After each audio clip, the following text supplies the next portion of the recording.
Раз, так и так. Перебираю вилку. Пришел наконец-таки перо. Перо, сразу говорю, китайское. Проблема китайских перьев в чем?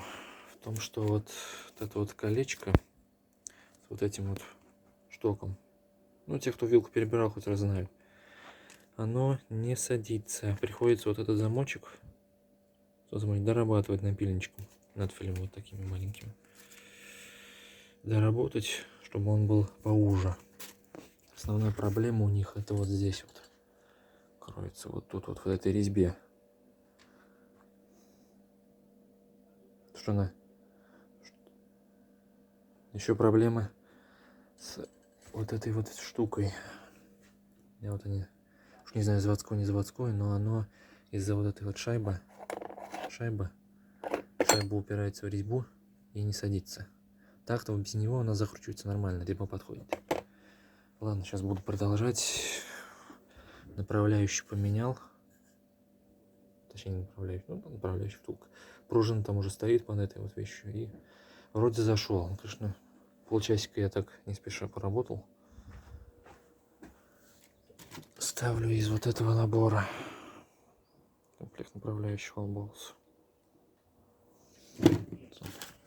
Целиком комплект мне пришел на 2, но я думаю, один буду использовать. Буду заливать вот это вот масло Лавр.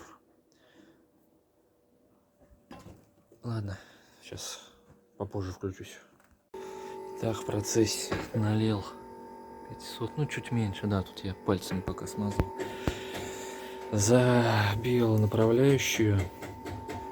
Ну, в принципе, как обычный двор, но делал это вот этой вот трубой. И обыкновенный киянг. Вставило все нормально. Сначала направляющая, потом шайба дистанционная. Ну, в любой инструкции вы найдете. Теперь вот по этому сальнику смазываем весь шток. Потом вот из-под упаковки, ну, который вот у вас идет в комплекте, вот эти вот пакетиков все.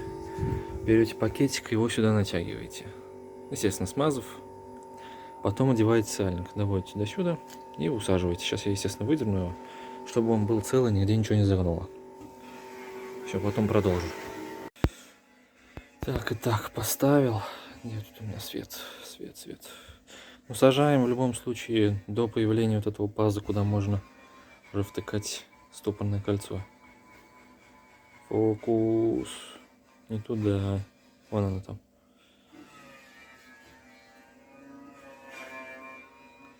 Стопорное колечко. Дальше уже сальник. Натуральный сальник. Естественно, смазываем в масле и сюда насаживаем. Естественно, перед этим почистим всю вот эту вот рабочую часть. Так, вот вроде тише стало.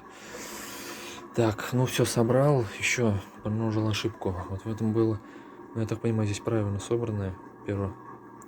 У него пружина, вот именно прогрессия, где больше всего витков, было внизу, вниз. Здесь тоже пришлось поставить вниз. Вторая проблема, с которой столкнулся, это вот эта вот штучка. Если у вас такая стоит. Вот эта вот часть упиралась именно в бортик, вот в эту резьбу. В принципе, как с той же самой, с тем же самым замком на штоке. Такая же история. Пришлось наждачкой втопилить. Сейчас все, вот это заходит спокойно. И дальше уже по резьбе идет нормально. Главное сильно не увлекаться. Так чисто вот на наждаке сейчас покрутил. То есть, чтобы она вот именно стояла вот так. Вот. Конечно, можно было просто шайбу подобрать другую. Но я уж не стал, решил так попробовать. Если что-то я поменяю, она всегда в доступе. Это легко делается. Так, ладно, сейчас продолжу дальше.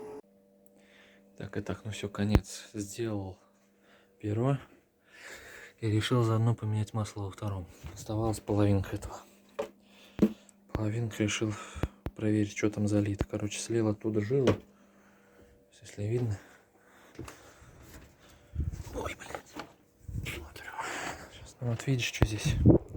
Видно, ни хрена не видно. Короче, с водой что-то было налито. Не знаю, чего уж там лили. Что такая шляпа вот. Получше виднеется. Белое все. Ладно, не суть. Ну, слил тоже мало. Может, мне кажется, но что-то маловато. Задолбался, кстати, откручивать одну из крепежный болт. Затянули так, что ого-го. Кое-как вывернул. Ну, прокачал вроде, вот эти регулировки-то остались. Вроде ничего такого, все нормально.